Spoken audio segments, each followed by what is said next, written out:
Hello and welcome. I'm Patrick Campbell, Senior Editor with Practical Cardiology, and in this episode, you'll be hearing from Dr. Tsuyoshi Kaneko, a cardiosurgeon from the Brigham and Women's Hospital and Harvard Medical School, as we discuss a recent study he led examining rates of mitral valve repair in men versus women. Without further ado, here is my conversation with Dr. Kaneko.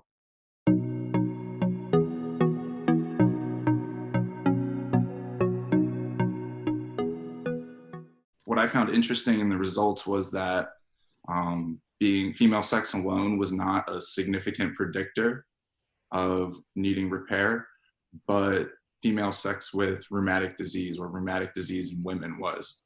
What do you think the big impact of that is? Is that just related to mostly inflammation, systemic inflammation, or what do you think the overall what does that tell us? I mean, I have to emphasize that, even though all these statistical analysis did show that the rheumatic disease was a risk factor, you have to understand that the rheumatic population in this group was extremely small. So, compared to some of the other pathologies like myxomatous disease, the rheumatic disease, even though it was higher, it was only 4%, 4.2% to be exact on the female population. So, it wasn't like we were seeing it in 50% of the population, and that was the risk factor. But I think in general, yes, definitely inflammation. But somehow, we didn't really break it down. But these patients, even with rheumatic disease, when they come in, they're sicker. They're older. They have all these comorbidities.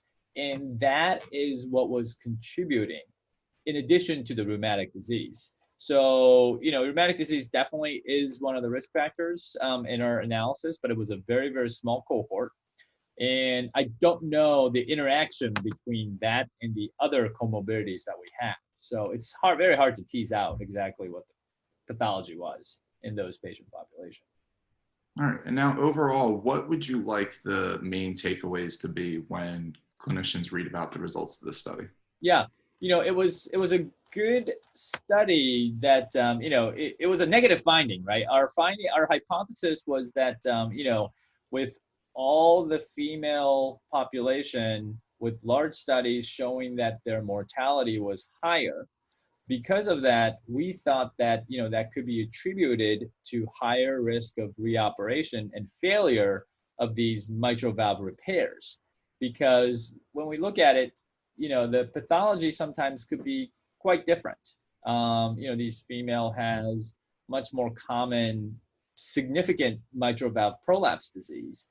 And we were thinking that recurrence of these repairs could be a contributor for having a poor outcome in this female population. But instead, what we found was that it was not a risk factor when we accounted for all the preconditions that the patients had.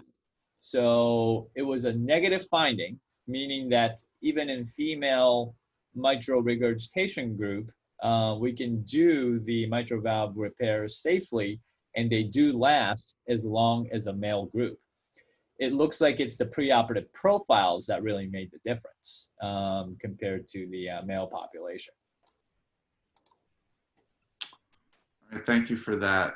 And now, when we look at this, or when you look at this, is there any plans to further evaluate sort of what could be causing this disparity? Obviously, this was a negative outcome. What's the next step for you in this sort of course of research?